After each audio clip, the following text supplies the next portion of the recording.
abandoned. His way of dealing with that seemed almost to me to be like shutting down any emotions and retreating perhaps into fantasy. The way he talks about Nintendo,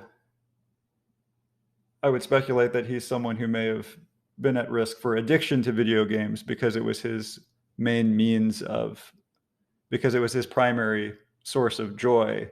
And it was a safer source of joy than people who he had learned could let you down or discard you.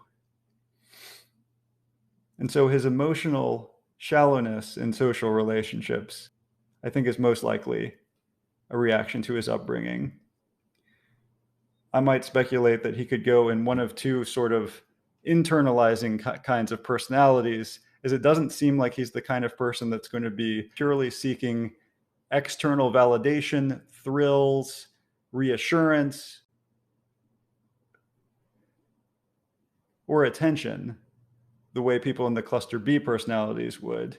He seems to either be towards one of the cluster A's, particularly schizoid, which is essentially a splitting off of yourself from society. The schiz in that term means split off from society, where the idea in schizophrenia is your mind is fragmented. So split mind is one thing. Schizoid means that the self is splitting off from society.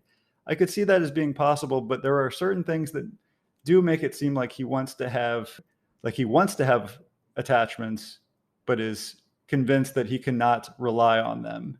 And that to me makes it seem more like he's in the cluster C, particularly avoidant personality type.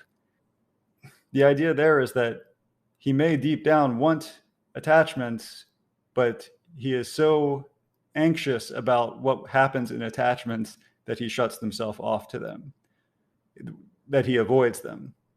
Whereas in schizoid personality disorder, people truly are not interested in social relationships. They're happy being alone. With him, I think it looks like he wants to be alone, but it's not because he's happy being alone. It's because he's frightened of being with others. Again, this is very speculative. I am not certain of anything in this case.